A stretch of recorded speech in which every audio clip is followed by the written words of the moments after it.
Unfortunately, I think when people stop playing their sport, they think that their athletic career is over, right? The reality is that business is a sport. And I started using this term that you are a business athlete. You're an executive and you are running now a unit economic game. If you are a bricks and mortar player, you're running a team, right? And people sometimes forget about what made a successful team. Welcome back to the Business Behind Your Business podcast. I'm your host, Paul Sweeney. Look, I want to delve into, I guess, something I'm passionate about, but a lot of people are, because there are a lot of business owners out there who have been, sportsmen, sportswomen. They've grown up playing a multitude of sports, and in Australia, we are a very sporting country, and I know that we're not alone in that, but it's very common to take a lot of our time, commitment, developing skills in a particular sport. But at the end of that sporting career, what do we do with what we've learned? Can we apply that to our business, to our employment? There is a way that we can do that, but why do so many people miss the opportunity? So our guest today, Pete Moore, who's the founder of Integrity Square, has helped many businesses take those skills and apply them into thriving businesses, growing businesses, but he's helped them create over $1.5 billion in transactions in what we call the halo sector, and I'll get Pete to explain what we mean by the halo sector. He's also worked with a lot of boutique fitness studios to major wellness brands. He's the author of the Time to Win Again, which is a book that's got some really actionable takeaways in there and some key strategies for growing your business and navigating change. And he's also the host of the Halo Talks podcast, with an audience of over 8,000 professionals tuning in to hear what he has to say about strategy, investment, innovation, and particularly around health and wellness. And we're going to probably find out a bit more what Pete says on the view of what we mean by wellness. But Pete, welcome to the Business Behind Your Business podcast. Thanks for having me on, Paul. And just for complete disclosure, I took a Kentucky tour back 30 years ago when I was in college. So I could do Waltzing Matilda with the best of them.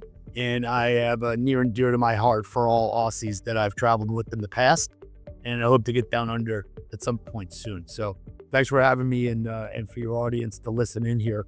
Since 1999, I've been working either as an investor, as a banker, or an advisor to the health and fitness industry. And sometimes we would call that the health and wellness industry. And about 10 years ago, I said, this word wellness, I've got a problem with it. I can't really figure out what my problem with the word is.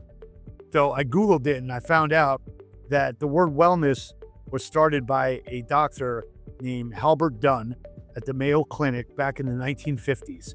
And he was a biostatistician looking at all the data, seeing Americans getting sick and saying, hey, I've got to come up with a movement and I have to come up with the opposite of illness. So that's how he came up with the word wellness, the antonym of illness. To me, that says you're not sick, which in this day and age of science, inspiration, motivation, getting people together as a community and making things happen, we need a better term for that. So I woke up at 3:00 in the morning one morning and it just hit me that the word should be HALO. And that HALO acronym, which stands for Health, Active Lifestyle, Outdoors, is really an all-encompassing kind of aspirational way they create the halo effect. Anyone that gets into the health club industry, the fitness industry, it changes their life. People that get on diets or go on, get into certain groups that are peer-to-peer, that are either cycling or they're going hiking, that changes the parameters of what a community could do and push people to not just be sick, but to really optimize who they are. So what we've done is we've kind of gone all in on the term HALO to basically say, if you're a connected fitness company, if you're a bricks and mortar, if you're a better for you food company, if you're a supplement company, if you make software that powers the space, if you're a coach, if you're servicing youth sports performance, if you are a manufacturer of kayaks or baseball bats or rugby shoes that have the word HALO on the bottom of them, you are a part of my HALO sector. So I hope that the people that are in this sector drop the word wellness, because you're not just in business to try and make sure people don't get sick. We're here to optimize talent, optimize communities, and eradicate some of these diseases that are all self-inflicted. The U.S. has a huge problem with obesity, and it's not just an Ozempic or a shot with a GLP that could have changed somebody. you got to change how your attitude and your behavior is. So I'm hoping that Halo becomes a term where people say, hey, I'm part of the Halo sector and I'm making a difference. So long-winded answer to your short question. Absolutely. Look, a couple of key things there that you've touched on that which really excite me is one, moving away from, I guess, a very limiting phrase in terms of wellness, because I think there's people look at that term and they put a lot of limits on what it actually means. But I love the way that you've described Halo as not just the fitness training, the sports coaching. You've actually looked at a whole, I guess, taking it beyond that in terms of whatever you can do to facilitate people being involved in an active lifestyle, getting outdoors, that community, fit, better lifestyle, better health, going beyond just what I think a lot of us think, well, hang on, I've played sport, let's go into sports fitness or sports management or coaching. You've taken that a lot further, and I think there's a lot more, I guess, impact by looking at it as a bigger picture. Yeah, you kind of think of it as like an ecosystem. So, if I'm a member of a health club in New York, I'm also probably a member, or I'm interested in workout recovery equipment, or I might want to go to a spa, or I might want to go to a live sporting event. And what hasn't happened in the US market, and I don't think it really has happened globally, is that if you're a business owner and Paul, you've got a sports performance, bricks and mortar location, maybe you have 10 of them. And I have a bricks and mortar location that spas. Well, we're not competing with each other. Why aren't we sharing members and pushing people together as a cooperative? Why aren't we doing a deal together where on your front of your door of, your sports performance, we don't have a Dasani or a Smart Water logo, just like you brand arenas and stadiums? Like, why shouldn't we have these other groups that are trying to provide food and beverages into our sector? Why aren't they aligned with us and sponsoring our events and doing programming with us? So what I'm trying to do is expand the ecosystem to the point where everyone knows that, hey, if there is a consumer that is an evangelist and wants to live a healthy lifestyle, let's just kind of bring them around the wheel and let's keep the wheel expanding. And then we all win. And then investors say, hey, I want to invest in the Halo sector because that's where people make money and that's where the tailwinds are and that's where the growth is. And the key to this whole ecosystem is we got to figure out a way for people to make money, okay? Because industries that have low profit margins and have troubled unit economics is not a place long-term where people go to put capital. So what I'm trying to do is be in kind of like this middle of, ground zero, if you will, or kind of like the clearinghouse for companies, executives, ideas, education, and transactions. And if I can put those together, then entrepreneurs that deserve capital to grow and have businesses that could serve more people will have the ability to do that. So that's kind of like my bigger mission of what you're saying, expand the ecosystem and let's not leave anyone out. And that could start as a kid who's 6 years old that, wants to take a training class and be, an elite baseball player. Okay, well, there's a coach there, but that one coach, that might not be a sustainable business. So maybe that coach should have a sports performance entity that serves all different sports and not just focusing on baseball or focusing on one sport, but trying to figure out what's the largest opportunity. And sports performance has been a place where people have not made a lot of money in the past. Yeah, absolutely. A lot of the sports and fitness coaches, trainers that I've dealt with or know from experience have found it very hard to make a profitable business and one that's scalable. And they've got a very limited, I guess, market for who they service. The other thing that I've traditionally seen is a lot of competition and I guess fear that they're going to lose business by sharing their customer with another coach or another service provider. But what you're describing is more of a, when we collaborate and work together, we actually increase the available revenue because we're working as a team. We're creating an abundance, not a scarcity, and that works better for everybody. Yeah. Well, to give you a couple of stories and anecdotes to kind of help people think bigger about your business, okay? I was working with a club chain, and they said, a lot of our members are playing pickleball, That's a big deal in the US right now. I don't know if it is in Australia. Right. It's starting to gain momentum. Yeah. Yeah, so you're going to see pickleball all over the place, okay? And my client's like, look, I don't have the square footage to put in a pickleball court inside of my club. I'm like, well, let me tell you what you do have.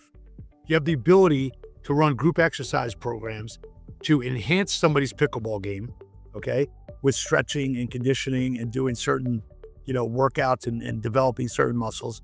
And what you also have the ability to do, if you're an expert in workouts, you have to be an expert in workout recovery, okay?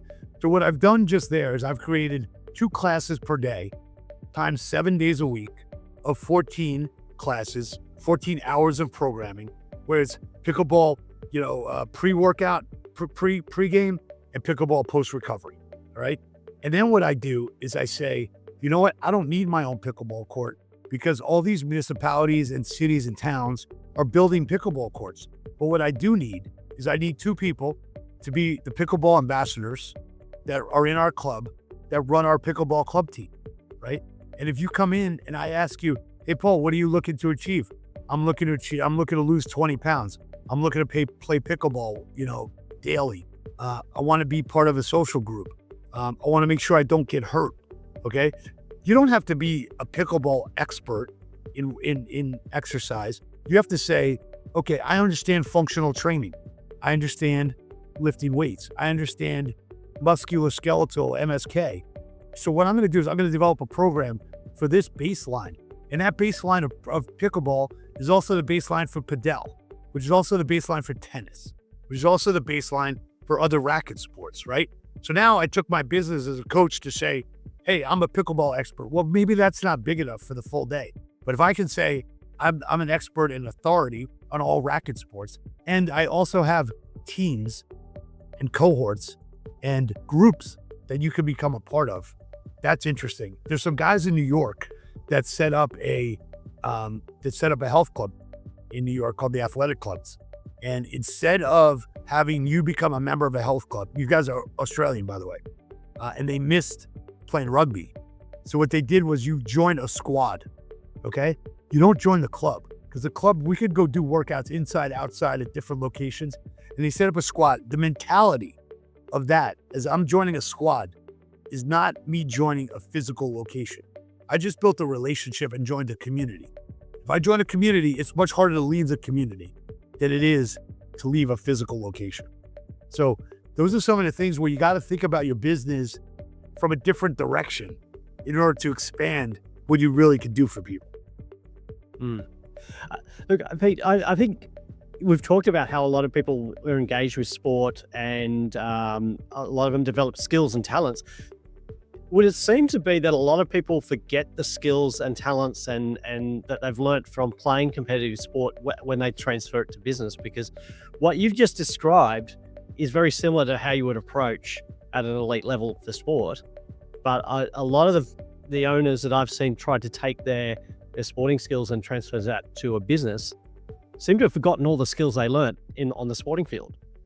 Well, I think, and unfortunately, I think when people stop playing their sport, they think that their athletic career is over, right? The reality is that business is a sport. And I started using this term that you are a business athlete. You're an executive and you are running now a unit economic game. If you are a bricks and mortar player, you're running a team, right? And people sometimes forget about what made a successful team, right? And they build an org chart and they forget that the org chart, if I've got 11 people on a soccer field and I used to play goalie, I'm the CEO of the company. I'm the goalie. If you're a business owner, you are the CEO and you are the goalie. And the goalie has visibility of the entire field. But the CEO is not the one that's going to score. The CEO is going to make sure we don't lose. That's what my mother used to always tell me. I said, I get to use my hands. There's no reason why we should lose. And I'm going to make sure that we don't lose. And I'm going to hire people. And I'm going to bring in my strikers and my left wing and my right wing and my midfielders. And they're going to be responsible for the offensive playbook. And I'm going to be responsible for the defense. And my defense is my controller, is my head of legal or my lawyer, is my chief operations officer, and is my head of HR. And after this podcast launches, People say I'm the director of human resources. Well, Paul, you and I are athletes. I've never considered myself a human resource, okay? So in my book, I say, if you're head of human resources, please change your title. Your title should be, I'm the head or director of player personnel, all right? That's one of the things to think about your team. And then what I used to do before COVID, I used to do a lot of seminars. And I'd go up to these health club owners and I say, what constitutes a win today? How does anybody know if we won? Okay. And they would say, oh, we sell a certain number of memberships, so we know that that's like our quota. And what I created was a scorecard to say, if we have a certain amount of people in the class, if we get a certain amount of reviews, if, we sell a certain amount of whatever it is, that's either a win or a loss. Okay. So every day you can say, hey, we won yesterday or we lost yesterday. There's not if you want to participate in business, you're going to go bankrupt. This is not a participatory sport, right? This is cutthroat. So one of the things is player personnel. 2 is like my org chart is my team, okay? And I tell people, you got to get people uniforms, okay? So I'll go into a health club sometimes and I'll see someone as on the back, it says trainer or it says, it says nothing, okay? I'm like, dude, when you play a sport, when you play rugby, right?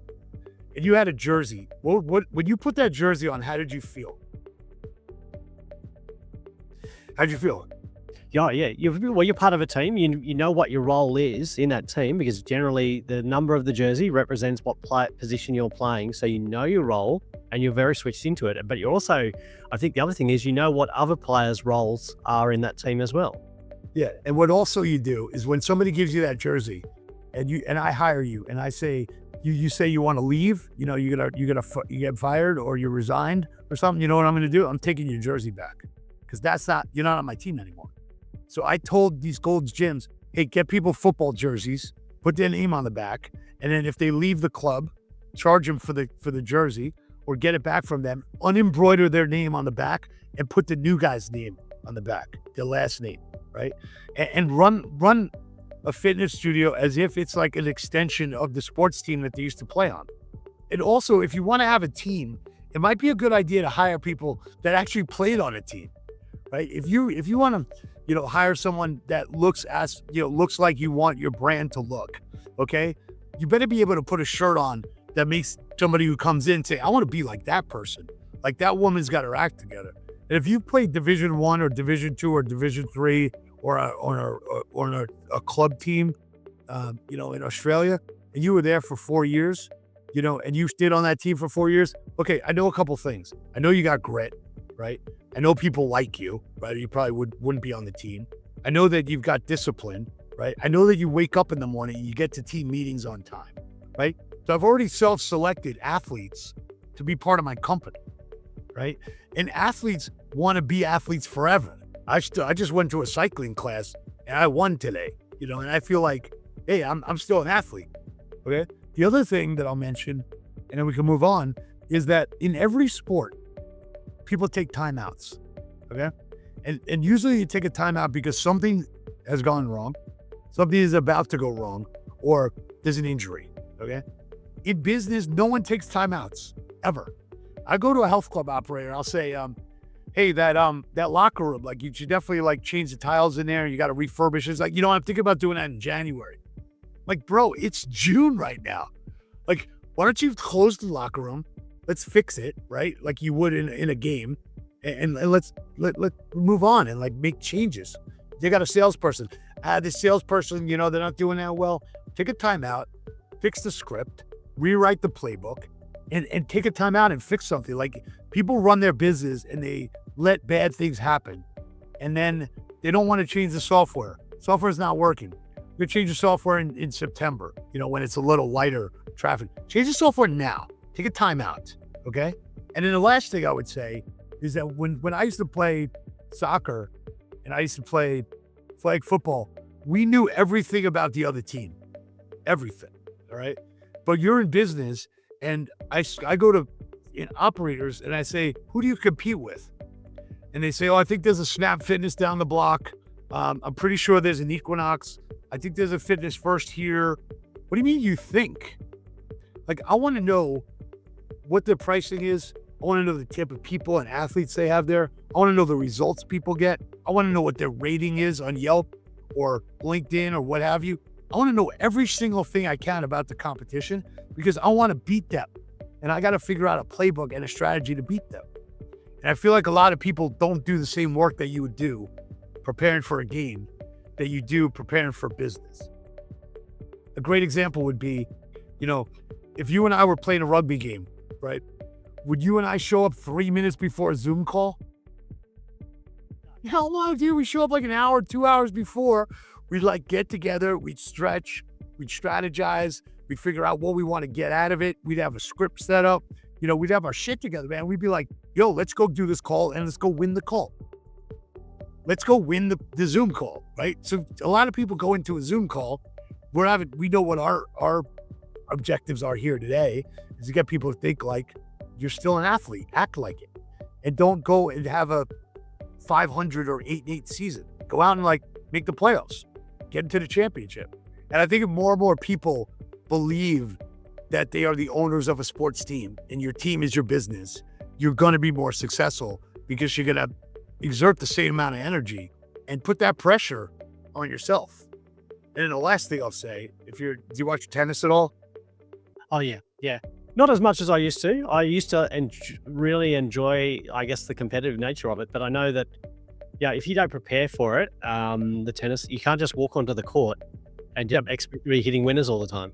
Yeah. And you're going to lose 45% of the points that you take, as Federer said. But the thing I'll leave with here on this segment is at the U.S. Open on the main court in Flushing, New York. When somebody goes onto the main court, there's a plaque. And the plaque says, from Billie Jean King, pressure is a privilege. So if you went into your business and say, hey, I'm going out to compete today. I'm going out to win today. What do I want to accomplish and what constitutes a win? And know that it's not going to be easy, right?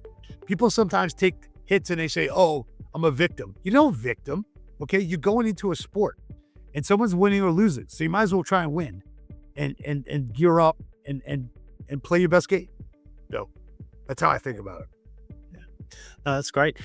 Look, Pete, I think you've outlined a lot of the strategies. We don't have time to go into the strategies in detail today, but in the book, Time to Win Again, I think you've set out some playbooks and structure to how people should approach their business like a sporting team. Is that correct? Yeah.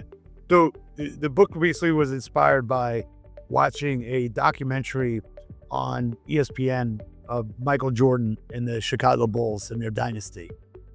While I was working on 4 bankruptcy deals of health club chains that were basically closed by the government for a period of time. And I basically went back to my roots of being an athlete and said, when these companies reemerge and it's called Time to Win Again, we're going to win again, but how are we going to win again? Well, let's think about winning like we used to win back in high school and back in college and back in team sport. And we came up with 52 takeaways. And some of those are, you got to pay for talent. I see great software companies that have amazing software and don't spend money on salespeople, right? And business development. And they say, oh, the software is going to sell itself. Well, has a midfielder scored a goal recently in the English Premier League? No, hardly ever, right? The defensemen in hockey, yeah, they may get a couple shots in, right? But it's you guys in front of the net are the ones that are putting the puck in the net, right? As an analogy. So you got to pay for talent. The other thing you have to do is you got to take timeouts like we talked about. Then what you also have to do is you have to understand the competition and how they're going to market and then be able to counter that. So it's almost like in rugby, somebody's bringing it down the flank and you guys have a counterattack. What's your counterattack in business? And do people know what the playbook is, right? And you got to redevelop that playbook and the scripts and how we talk about the business. And then I think everyone's got to have a uniform, right? Because if we're going to play on a team, we got to look like a team. We got to act like a team. And we got to know what the wins and losses are.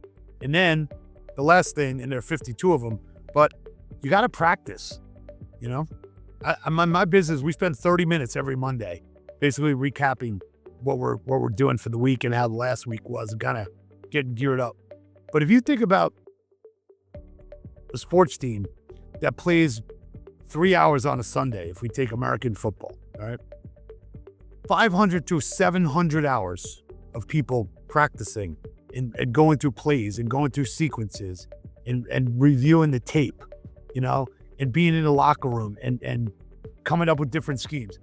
It might be 700 hours to 3 hours that they play.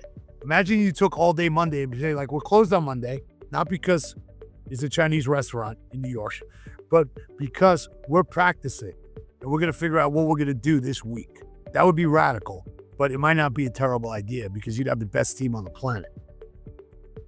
Yeah, look, so many good points there. And I think that last one really strikes home is I'm seeing more and more businesses actually close their office to do those team development days. And I think that's a slowly emerging trend, but probably something that we need to embrace a lot more. But so many good points there about how we can think of our business like a sport and use those skills. We've only just touched the surface. There's so much more in there. So I think we encourage people to go and grab a copy of the book, but also the Halo Talks podcast. What sort of topics do you cover on that? So what we're trying to do is every week we launch a podcast. We're up to 600 podcasts now. We've interviewed people, across the world, several people out of Australia as well. And we're focused on trying to figure out what the special sauce is or what they've done with their business that other businesses in the Halo sector that don't compete directly with them can replicate. So try and figure out how they run their playbook, what's some of the key things that they've done, maybe some of like the true struggles that they've had and how they've pivoted the business, and mostly give these entrepreneurs a voice because a lot of them don't get interviewed for podcasts. So if they get a 20 to 30 minute podcast and they tell me their story, then they can use that podcast to either go and raise capital, bring in and recruit employees, have it business partners be able to listen to it or potential strategic partners. So everyone's got to tell their story. And I want to be able to facilitate that. It's a free service, obviously. So I'm not, nobody pays to come on the show, but I want people to know how these things started and also how hard it is to run a business and start a business. So it's mostly entrepreneurs and there's private equity and venture capital firms across the Halo sector, as we like to say. Yeah. So it's two great resources there, the Halo Talks podcast and Time to Win Again. And of course, some great knowledge, tips, strategies shared with us today by Pete Moore. Pete, what's the best place for people to find out more about what you do? Yeah, you could go to halotalks.com. There's also on there something called a 2-minute drill, which will give you 2-minute snippets of all the things you would need to think about when you're trying to sell your business. I know we have something called a Halo Academy Fast Break. So the haloacademy.com. And we'll put a QR code, send you a QR code to get a copy of the book. You really enjoy it. And it also can be used as a way, as an icebreaker or start a meeting and say, flip to a page and let's say, how can we implement it into our business? It's a caricature book. I got ADD and OCD and whatever other letters you give me on an acronym. So I don't have, it's not a novel. It's bullet points, it's pictures, it's caricatures, and it's meant to just make people better. And if you start thinking like an athlete and never stop thinking like an athlete, you're going to win. So there's no reason not to win until you're done playing. That's a great way to finish up our conversation today. Pete, thank you very much for that. And of course, as always, we'll be sharing the links to the resources that Pete shared in the show notes and also on the businessbehindyourbusiness.com website for you to check out and share with another business owner that needs to hear this message as well. Pete, really appreciative of what was shared with us today and your time. Thank you very much. I like your phrase. I mean, there is a business behind every business. So figure out what yours is, and then you can put a playbook on it. So thanks for what you do. I appreciate it.